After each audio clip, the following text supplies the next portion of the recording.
soloist in their own right. So why is Diana sitting in the second stand of the first violins, and why is Svetlana all the way in the second violin section where she's perfectly capable of being the concertmaster? They're not required to be here by their school or their parents. So why are they here?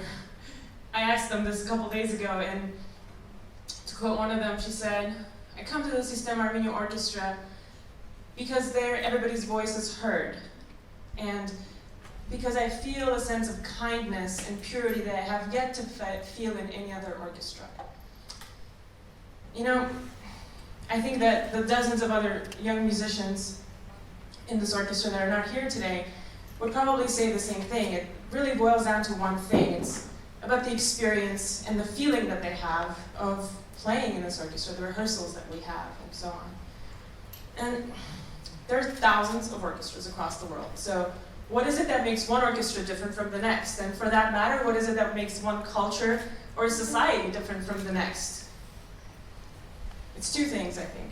One is the ideals that we profess, and the second, and more importantly, is our commitment, a commitment of each individual member of this community to those ideals. In other words, it's one thing to say what you believe, it's another thing to actually practice it. And in this orchestra, our ultimate goal is to create beautiful moments together. This is what we live for, this is what we strive for. We try to do it as often as possible, as intensely as possible. And we know that in order to do this, we must all agree on the importance of practicing habits of mind, like attention to detail and precision, accuracy, above all, awareness. And we all agree that every detail and every action that we take or don't take affects our overall experience.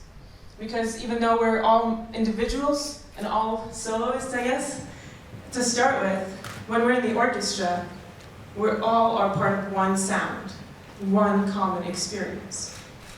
And so our experience in this world, like in the orchestra, is dependent and tied to the integrity of the people around us. You know, the houses we live in, the cars we drive, the food we eat, the education we get, virtually every aspect of our lives is dependent on the relationship we have with other people. So the question isn't, do we want to play in an orchestra, but rather, what kind of orchestra do we want to play in? It's a matter of whether we want to be surrounded by people who lack integrity and attention to detail and care, or can we imagine, would we rather live in a society where each individual member has had an opportunity to experience and to learn what it means to create amazing and beautiful experiences, not only for ourselves, but for those around us. And this is the lesson of the orchestra. For our society, if we want to change the narrative from Armenians can't work together to not only can we work together, but we are working together to creating a beautiful, prosperous, and equitable Armenia, I think if we want to do that, then we must create a space and create an opportunity for these young people to learn how to take these ideals that we profess and to turn them into habits of mind and skills. And so in the Sistema Armenia Orchestra, the Sistema Armenia program, we've actually created this super amazing method that David and some of the kids are going to show you right now. You can see how easy it is. Thank you, Svetlana. So we've been developing this method over years and years. How long have you been playing the violin? For 11 years. So that's a long time, 11 years. And we figured our method, we can teach you in less than 3 minutes how to play, which will give you and, of course, Svetlana a lot more time to do their homework, right?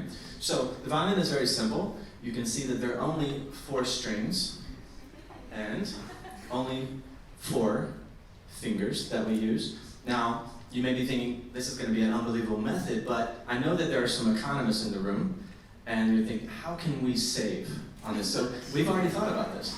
So for this repertoire, we only are going to use 2 strings, which is a 50% savings, and of the 4 fingers, we're only going to use 3 of them, which is another 25%. So, can you show us how to make a sound on the violin? Easy so far. So if we want to make 2 sounds, what do we do? so good. Now this is the only tricky part in the entire thing, I promise. And it's where you have to play 2 strings, right? We're gonna play 2 open strings back to back. So the fingering is gonna be, you play it and I'm gonna sing it. And you guys catch on when you can. Ready? Oh, oh, oh. Then 3.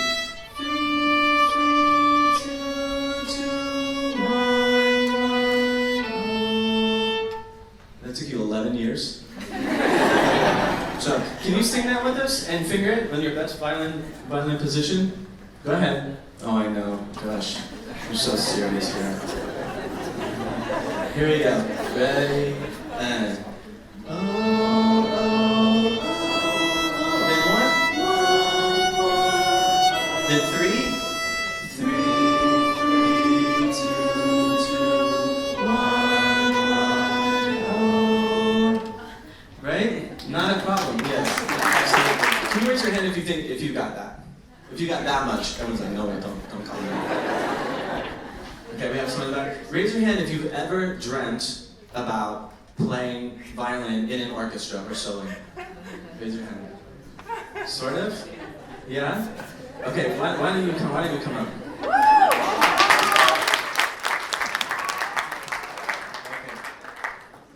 So we're going to get you a violin. This is going to be your violin. We spent a lot of years developing this method. So you have all the information. You got it? Yeah, okay. Oh, wow. Okay, come on.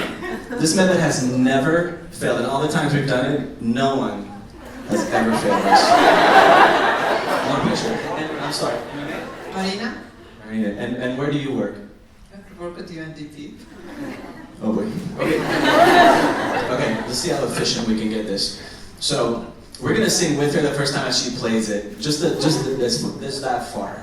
Okay? Okay. Right. Good. Do you want to practice it on your own once? Okay, good. Somebody there? Yeah. Oh, maybe not. That's gonna be good. Okay. We'll sing with her. Ready? And can you play it with us also? Ready? And. Oh. Yeah! You got it?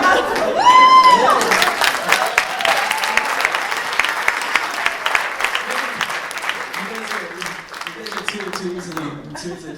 We still have half of it to go. Right? Okay, so let's do it one more time and then let's get the twinkle, twinkle, twinkle, little star. We got that part. Okay, now let's start again at the beginning and just get the last part. Okay? Just those 4. Oh, oh, oh, oh, 1, 1, oh. Then 3, 3, 2, 2, 1. Right, it's different when you and it's a little scary. Okay, ready? And. Oh, oh, oh, oh, 1, that's it. Get. 3, 2, 2, 1.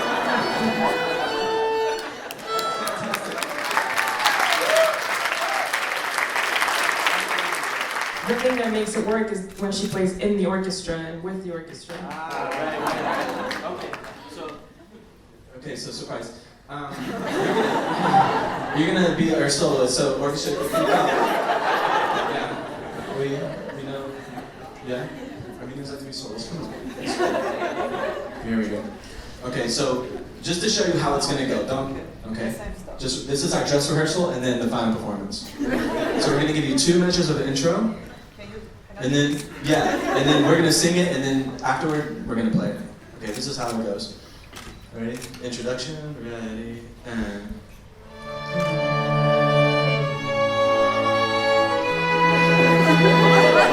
This is where we go. Oh, oh, oh.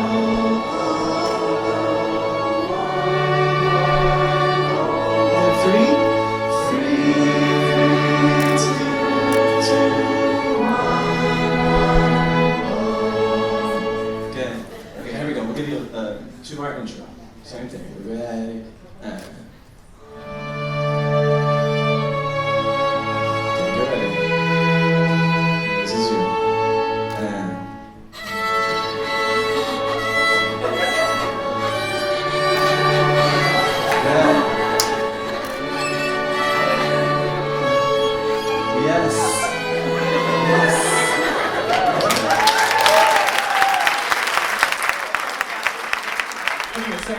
have guessed that that experiment failed before it ever began.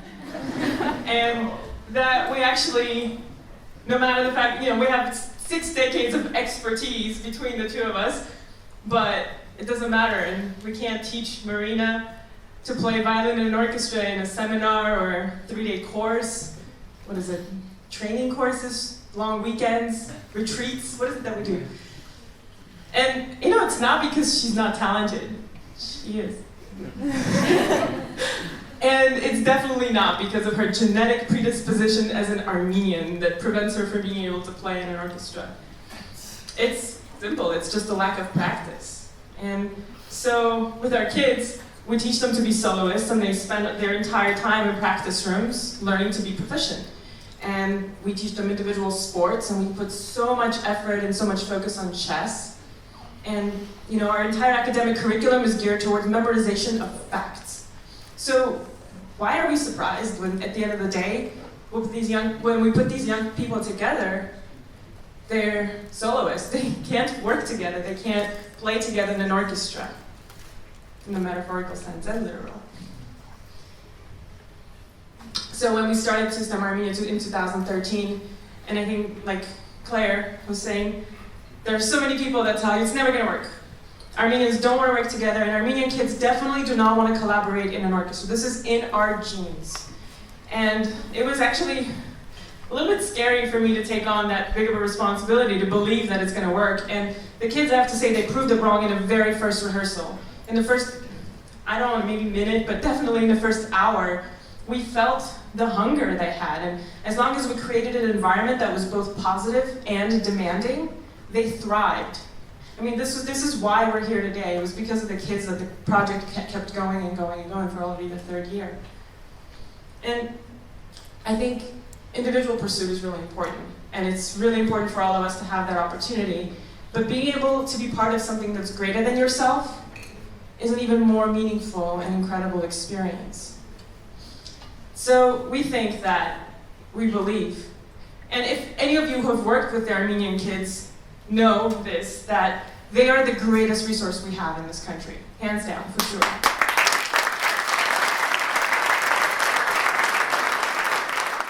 We believe that they're the biggest resource, and I think that all we have to do is really create an environment for them to be able to take these ideals that we profess and turn them into skills and habits of mind, and I think they will be able to create the world and the Armenian that they want to live in. So with our project, our newest initiative is called the Nexus Project. And what we're going to do is we're going to take this form of the classical orchestra, which is musicians and string instruments and whatnot, and expand it so that every child in Armenia can participate. And they're going to be able to do this through percussion and vocal ensemble, where they'll get this experience of creating together as a collaborative ensemble. Then they'll have critical thinking and creative inquiry classes, where they're going to have, through discussion and through classes, they will reflect and understand more intellectually what it is that they experience in the orchestra. And finally, through student government and through community engagement projects, they will be able to apply these skills that they learned as citizens of Armenia to their communities. So, we would like to close with a piece that has become kind of like our orchestra's fight song. And as you watch these young people play, I hope that you will hear, as I do, the future of Armenia. Thank you.